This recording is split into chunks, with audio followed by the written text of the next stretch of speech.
اللہ کے نبی صلی اللہ تعالی علیہ وسلم کے بچپن کی بات لیتے ہیں، آج پیدا ہوئے، میلاد مقدس ہے، اور زمانے رسول صلی اللہ تعالی علیہ وسلم میں یعنی ولادت کے زمانے میں مکہ کا ماحول تھا کہ بچے پرورش کے لیے دایاؤں کے پاس دے دیے جاتے تھے۔ وجہ یہ تھی کہ بچہ شہر کی گہما گہمی سے دور رہے، اس کی زبان محفوظ رہے۔ دیہات والوں کی زبانیں وہاں اچھی ہوتی تھیں، عربی، اور شہر میں ہوتا یہ تھا کہ ہر جگہ کے لوگ مکہ میں آتے تھے، مکس نہ ہو جائے، تو مکہ والے خاص طور پر اپنے بچوں کی زبان کی حفاظت کے لیے شروع کے چند دن کسی دایا کے پاس رکھتے تھے۔ رسول کریم صلی اللہ تعالی علیہ وسلم جب پیدا ہوئے، یہ وہی زمانہ ہے جب بنو سعد قبیلے کی دایا عورتیں ہیں۔ ایک قبیلہ ہے جس قبیلے کی ساری خواتین بچوں کو پالتی تھیں اور 2 سال کے بعد لے جاتی تو بھاری معاوضہ ملتا تھا، اجرت ملتی تھی، وہ پیسوں پر دودھ پلاتی تھیں۔ اسی اعتبار سے بنو سعد قبیلے کی خواتین مکہ میں آئیں۔ انہی خواتین میں ایک حلیمہ سعدیہ بھی ہیں۔ وہ کہتی ہیں جب مکہ پہنچے میری اونٹنی لنگڑی تھی، جس کی وجہ سے میں تاخیر سے پہنچی۔ ساری عورتیں مکہ میں جو نومولود بچے تھے سب کے پاس گئیں اور ان سے بھاؤ تاؤ کیا، معاوضہ طے کیا اور بچے لے لیں۔ حضرت حلیمہ سعدیہ کہتی ہیں میں تاخیر سے پہنچی، تقریباً بچے جا چکے تھے، ایک بچہ باقی تھا، وہ آمینہ کا در یتیم تھا۔ میں وہاں آئی، میں نے دیکھا اور اس کے بعد پوچھا کون ہے اس بچے کا سرپرست؟ کہا بچے کی ولادت سے 6 ماہ پہلے ہی اس کے والد کا وصال ہو چکا ہے۔ حلیمہ کہتی ہے میں چھوڑ کر باہر چلی آئی، میں نکل آئی کہ باپ ہے نہیں بچے کا، میں اگر دودھ پلا بھی دوں 2 سال کے بعد مجھے اجرت دے گا کون معاوضہ دے گا؟ وہ کہتی ہیں پھر پورا مکہ چھان ماری، لیکن اب کوئی بچہ نہیں ملا۔ شام ہو گئی تھی، شوہر ساتھ میں تھا۔ حلیمہ سعدیہ سے شوہر نے کہا اے حلیمہ، خالی ہاتھ جانے سے بہتر ہے کہ وہ یتیم کو ساتھ لے جائیں، یتیم در یتیم ہے، ساتھ لے جائیں۔ حلیمہ سعدیہ کہتی ہے میں دوبارہ واپس آمینہ کے گھر آئی۔ آمینہ رضی اللہ تعالیٰ عنہ کہتی ہیں اے حلیمہ، صبح تم بچے کو دیکھ کر گئی تھی پھر واپس آئی؟ کہا ہاں، ہم خالی ہاتھ جانے سے بہتر سمجھتی ہیں کہ اس در یتیم کو لے جائیں۔ حضرت آمینہ نے کہا لے جانا چاہے تو لے جاؤ، لیکن تمہاری امیدوں کے مطابق ہم معاوضہ نہیں دے سکیں گے، تمہاری امیدوں کے مطابق ہم اجرت نہیں دے سکیں گے۔ آمینہ نے کہا، حلیمہ سعدیہ نے کہا ٹھیک ہے، اب خالی ہاتھ نہ جانے کا ہم نے عہد کیا ہے، بچے کو لے لیتے ہیں۔ حلیمہ سعدیہ اس وقت تک بچے کو اپنے گود اٹھائی نہیں تھی، صرف دیکھ کر کے گئی تھی۔ گود میں جب لیا، حلیمہ سعدیہ کہتی ہیں میرے پیشانی سے لے کر تلووں تک ٹھنڈک پہنچ گئی تھی۔ پہلی مرتبہ گود میں لیا، اس کے بعد اس کے شوہر حلیمہ سعدیہ کے ساتھ وہ باہر آئی۔ کہتی ہیں کہ میری ساری ساتھیاں، میری سہیلیاں جو بنو سعد قبیلے کی خواتین تھیں وہ جا چکی تھیں اور سارے سفر پر تھیں، میری اونٹنی لنگڑی اور پھر تاخیر بھی الگ، میں بچے کو لے کر کے اسی لنگڑی اونٹنی پر بیٹھی۔ اللہ اکبر، یہ پہلا معجزہ میرے آقا کا ہے۔ اونٹنی جو لنگڑی تھی بالکل صحت یاب ہوئی اور اتنی تیز دوڑنے لگی، اتنی تیز۔ حلیمہ سعدیہ کہتی ہیں بنو سعد قبیلے میں سب سے پہلے میں حاضر ہوئی، میرا بچہ جس کو میں لے کر آئی تھی عبداللہ کا در یتیم، سب سے پہلے بنو سعد میں حاضر ہوئی۔ اور کافی دیر کے بعد دوسری سہیلیاں ہماری بچوں کو لے آئیں، انہوں نے آتے ہی ہم سے پوچھا حلیمہ تیری اونٹنی تو لنگڑی تھی، تیری اونٹنی کمزور و لاغر تھی، تو پیچھے رہ گئی تھی، اتنی تیز کیسے آ گئی؟ حلیمہ سعدیہ کہتی ہیں ہاں اونٹنی میری لنگڑی تھی لیکن سوار بہت ہی اعلیٰ تھا، جیسے ہی یہ بچہ اس اونٹنی پر سوار ہوا نہ جانے اس میں طاقت کہاں سے آئی، سب سے پہلے میں حاضر ہوئی۔ ساری عورتوں نے محسوس کیا یہ ایک معجزہ نہیں، بنو سعد جو قبیلہ ہے وہ آج بھی ہے طائف کے قریب، آج بھی وہ قبیلہ ہے حلیمہ سعدیہ کا قبیلہ جس کو بنو سعد کہتے ہیں۔ اس قبیلے والوں کا بیان ہے کہ یہ رات ایسی تھی پورے بنو سعد قبیلے کی بکریوں کے دودھ سے تھن بھر چکے تھے، سارے قبیلے والوں کی بکریوں کے تھن دودھ سے بھر چکے تھے۔ حلیمہ سعدیہ کہتی ہیں جب میں بچے کو گھر میں لے آئی تو عجیب سی راحتیں اور برکتیں اور ہوائیں چلنے لگی، لوگوں نے محسوس کیا آج تک بنو سعد قبیلے میں ایسی خوشگوار ہوائیں آئی نہیں تھی، لیکن لوگوں نے بعد میں یہ محسوس کیا یہ حلیمہ سعدیہ کے گھر جو بچہ آیا ہے اسی کی برکتیں ہیں۔ ایک یہ بات دیگرے لوگوں نے معجزے دیکھے بھی، حلیمہ سعدیہ کی جو بیٹی ہیں شیمہ، جو حضور صلی اللہ علیہ وسلم کی دودھ شریک بہن ہے، حضور کی دودھ شریک بہن ہے، وہ کہتی ہیں میں محمد صلی اللہ تعالیٰ علیہ وسلم کو گود میں لے کر رات میں بیٹھتی تھی، 1 سال کے نہیں تھے، 9 ماہ کے تھے، جب میں گود میں لے کر بیٹھتی تھی، تاریک راتیں ہوں یا اجالی راتیں ہوں، کھلے آسمان کے نیچے میں آ کر بیٹھتی، محمد عربی صلی اللہ علیہ وسلم کی پرورش میں حلیمہ کا گھرانہ لگا ہے۔ کہتی ہیں ہم مالدار نہیں تھے، کھیل کھلونے والی چیزیں ہمارے گھر نہیں ہوتی تھی، لیکن شیمہ کہتی ہیں جب محمد میری گود میں ہوتے، رات کو 14ویں کا چاند چمک رہا ہوتا اور محمد صلی اللہ علیہ وسلم گود سے انگلی کو یوں اٹھاتے، چاند ادھر چلا جاتا، کبھی چاند ادھر جاتا، گود میں انگلی جس طرف کرتے وہ چاند ادھر ہی جھک جاتا تھا۔ اعلیٰ حضرت امام عشق و محبت فاضل بریلوی رضی اللہ تعالیٰ عنہ یوں فرماتے ہیں چاند جھک جاتا ادھر، انگلی اٹھاتے مہد میں، کیا ہی چلتا تھا اشاروں پر کھلونا نور کا، کیا ہی چلتا تھا اشاروں پر کھلونا نور کا، صبح طیبہ میں ہوئی بٹتا ہے باڑا نور کا، صدقہ لینے نور کا، آیا ہے تارا نور کا۔ عزیزان گرامی، کھلونا بنا ہے کون؟ جس سے پوری دنیا آج تک کھیل نہ سکی، وہ محمد عربی صلی اللہ علیہ وسلم کا کھلونا بنا ہے۔ یہ میرے آقا صلی اللہ علیہ وسلم کے معجزات، گود کے معجزات ہیں، گود کے معجزات ہیں۔ اب میں یہاں پر ایک بات یہ بتانا چاہتا ہوں، ان لوگوں کے ذہن کو میں صاف کرنا چاہتا ہوں جو لوگ یہ کہتے ہیں حضور صلی اللہ تعالیٰ علیہ وسلم 40 سال کے بعد نبی بنائے گئے، 40 سال کے بعد نبی بنائے گئے۔ بہت سارے لوگوں نے کتابوں میں بھی لکھ دیا۔ میرے عزیز بات کو سمجھا کرو، نبی بنائے گئے یہ جملہ توجہ، اور ہمارا عقیدہ یہ ہے 40 سال کے بعد حضور نے اپنے نبی ہونے کا اعلان فرمایا۔ نبی بنائے گئے الگ چیز ہے، وہ نبی کب بنائے گئے تھے یہ خود رسول پاک سے پوچھو، آپ کب نبی بنائے گئے تھے؟ ان کی کتابوں سے نہ پوچھیں گے، ہم حضور سے پوچھتے ہیں۔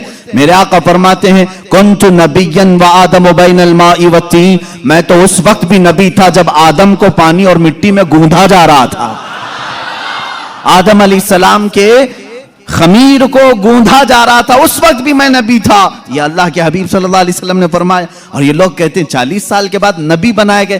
اچھا چلو ٹھیک ہے، اس حدیث کو اگر نہیں مانتے، معجزہ کب دیا جاتا ہے؟ معجزہ کب دیا جاتا ہے؟ جب نبی اپنی نبوت کو ظاہر کر دے، اسے لوگوں کو قائل کرنا رہتا ہے، ایمان کی طرف بلانا ہوتا ہے، اپنی حقانیت کی دلیل پیش کرنی ہوتی ہے، تب نبی معجزہ دکھائے گا۔ یہاں محمد عربی صلی اللہ علیہ وسلم گود میں جو معجزے دکھا رہے ہیں، حلیمہ سعدیہ کے گھر جو معجزے دکھائے جا رہے ہیں، تمہارے قول کے اعتبار سے 40 سال کے بعد نبی ہوئے تھے نا، تو معجزے تو 40 سال بعد دکھنا چاہیے۔ حلیمہ سعدیہ کی گود میں جو معجزے دکھ رہے ہیں، اس سے پتہ چلتا ہے وہ پیدائشی نبی تھے، اعلان کا حکم 40 سال کے بعد اللہ نے دیا، وہ نبی نبوت لے کر کے دنیا میں آئے۔ عزیزان گرامی، یہ معجزات کی ابتدا حلیمہ سعدیہ کے گھر سے ہوئی، اور اس کے بعد 1 2 نہیں کئی معجزے۔ حلیمہ سعدیہ رضی اللہ تعالیٰ عنہا کی بیٹی شیمہ کہتی ہیں 2 سال کی عمر سے پہلے ہی حضور پاک صلی اللہ تعالیٰ علیہ وسلم عام انسانوں کی طرح بڑے نہیں ہوئے ہیں، 9 مہینے کی عمر میں تو آپ تیر چلاتے تھے اور برابر نشانے پر، اور کبھی آپ نے ہکلا کر کے بات نہیں کی، جیسے بچے تتلا کر ہکلا کر بات کرتے ہیں۔ اللہ کے حبیب صلی اللہ علیہ وسلم نے جب گفتگو فرمائی، نہایت فصیح عربی میں گفتگو فرمائی، فرماتی ہیں کہ ایک بھی ایسا ٹوٹا ہوا جملہ محمد سے ہم نے سنا نہیں، یہ حضرت حلیمہ سعدیہ فرماتی۔ عزیزان گرامی، شیمہ کہتی ہیں 1.5 سال کی عمر میں میرے ساتھ محمد صلی اللہ علیہ وسلم بکریاں چرانے کے لیے آ جاتے تھے، بکریاں چرانے کے لیے آتے تھے۔ وہ کہتی ہیں جب بکریاں چرانے کے لیے محمد صلی اللہ علیہ وسلم جاتے تھے، جنگل میں یا صحرا میں جہاں پر بھی معاملہ، وہ کہتی ہیں میں 1 آدھ بکری کو لے کر جاتی، لیکن محمد صلی اللہ علیہ وسلم کے ساتھ ساری بکریاں ہوتی۔ فرق یہ تھا کہ میں دھوپ میں چرا رہی ہوتی، لیکن ہمیشہ محمد صلی اللہ علیہ وسلم پر بادل کا ایک ٹکڑا سایہ بنا رہتا تھا۔ ہمیشہ چھاؤں رہتی تھی, کبھی دھوپ براہ راست ان کے رخساروں کو نہیں مارتی, ان کے رخساروں پر نہیں پڑتی. یہ حضرت شیمہ کہتی ہیں, حلیمہ سعدیہ کی بیٹی کہتی ہے, ایک دن ایسا ہوا محمد عربی صلی اللہ تعالی علیہ وسلم 1.5 سال یا 2 سال کی عمر کے آس پاس ہیں, اچانک 2 لوگ آئے اور ان کو کوئی پہچانتا نہیں تھا. محمد عربی صلی اللہ تعالی علیہ وسلم کو انہوں نے ایک درخت کے نیچے لٹایا اور ان کا سینہ چاک کر دیا. حضور پاک صلی اللہ علیہ وسلم کا وہ گھبرائی ہوئی بھاگتی ہوئی اپنی ماں کے پاس آئی. 2 سال کی عمر تھی جب میرے آقا صلی اللہ علیہ وسلم کی حلیمہ سعدیہ کی بیٹی یا بیٹا جو حضور کے دودھ شریک تھے وہ دوڑتے ہوئے ماں کے پاس آئے اور کہا, عجیب ایک بات ہم نے دیکھی محمد صلی اللہ علیہ وسلم کے ساتھ کہ کوئی انہونی 2 شخصیات آئیں, انہوں نے گرایا ہے اور سینہ چاک کر دیا ہے, اللہ نہ کرے کہ محمد کے ساتھ کچھ برا نہ ہو جائے. وہ گھبرائے ہوئے تھے. حضرت حلیمہ کہتی ہے میں دوڑتی ہوئی اس مقام پر پہنچی, جا کر کے دیکھا درخت کے سائے میں وہ آرام کر رہے تھے, کوئی لوگ نہیں تھے, کوئی شخصیات نہیں تھی. حلیمہ سعدیہ نے دیکھا واقعی سینے کے اوپر کچھ نشانات نظر آ رہے تھے. اٹھایا اور پوچھا کہ کیا بات ہے. محمد عربی صلی اللہ علیہ وسلم نے فرمایا, اللہ کے 2 فرشتے آئے تھے, انہوں نے میرا سینہ کھولا اور دل نکالا, جنت سے لائے ہوئے تشت میں جو ایمان و حکمت سے بھرا ہوا تھا میرے دل کو اس میں رکھا اور اس کے بعد پھر میرے سینے پر رکھا اور پھر بند کر دیا اور وہ چلے گئے, اس لیے کہ بچپن میں آنے والی عام انسانوں کی خصلتیں اس نور خدا محبوب خدا کے دل میں کبھی نہ آئیں. انہوں نے سارے وسوسوں کو میرے پاک کر دیا. یہ 2 سال کی عمر میں شق صدر کا معجزہ اس کو کہتے ہیں. کیا کہتے ہیں؟ شق صدر, سینہ پھٹ جانے والا یہ جو معجزہ ہے. حضور پاک صلی اللہ علیہ وسلم کی زندگی پاک میں 4 مرتبہ اس طرح سے ہوا. سینہ شق ہوا, فرشتوں نے آپ کا دل مبارک نکالا, جنتی پانی سے اور جنت کی نور و حکمت سے بھر دیا. میرے عزیزو, پھر میں سوال کرتا ہوں, تم تو کہتے ہو 40 سال بعد نبی ہوئے, پھر یہ معجزہ 2 سال کی عمر میں کیسے پیش آیا؟ معجزہ نبوت کے بعد ملنا چاہیے. نبی ہونے والا اپنی نبوت کی دلیل کے لیے لوگوں کے سامنے معجزہ پیش کرتا ہے. یہ تو میں نے بچپن کے وہ حالات بتائے. میرے آقا صلی اللہ تعالی علیہ وسلم کے ان حالات کو دیکھ کر حلیمہ سعدیہ گھبرا گئیں اور پھر واپس وہ مکہ لے کر کے آئیں. اللہ کے حبیب صلی اللہ تعالی علیہ وسلم حضرت آمینہ کے گھر رہے. یہاں کے جو آپ کی زندگی پاک کے ایام ہیں وہ پھر اگلے کسی موضوع پر میں عرض کروں گا. آج معجزات مصطفیٰ ہمارا موضوع سخن ہے. اللہ کے نبی صلی اللہ تعالی علیہ وسلم کے کمالات اور معجزات بیان سے باہر ہیں, بیان سے باہر ہیں. کس چیز میں آپ نے معجزہ نہیں دکھایا؟ درختوں میں ہو, پتھروں میں ہو, جانوروں میں ہو, پرندوں میں ہو, مردوں میں ہو, آسمان کے تاروں, چاند, سورج میں ہو, کس چیز میں معجزے میرے آقا کے نہیں ہیں؟ ہر چیز میں. اور رزق میں وسعت اور برکت کے اتنے معجزے ہیں کہ پوری کتاب اس پر لکھی گئی. رزق میں برکت اور وسعت, اللہ کے نبی صلی اللہ تعالی علیہ وسلم نے جس چیز کو تناول فرمایا اور کسی کو دے دیا وہ ختم ہی نہیں ہوتی. یہ معجزہ ایک بار نہیں کئی بار پیش آیا, کئی بار پیش آیا. حضرت عمر فاروق رضی اللہ تعالیٰ عنہ فرماتے ہیں ایک بار 440 لوگ آئے, 440 لوگ حضور صلی اللہ تعالی علیہ وسلم کے پاس آ کر کے انہوں نے کہا ہماری مہمان نوازی کریں. رسول کریم صلی اللہ تعالی علیہ وسلم نے فرمایا عمر ان کو کھلاؤ. حضرت عمر نے کہا آقا میرے پاس ایک ہی آدمی کا کھانا ہے, ایک آدمی, یہ 440 ہیں.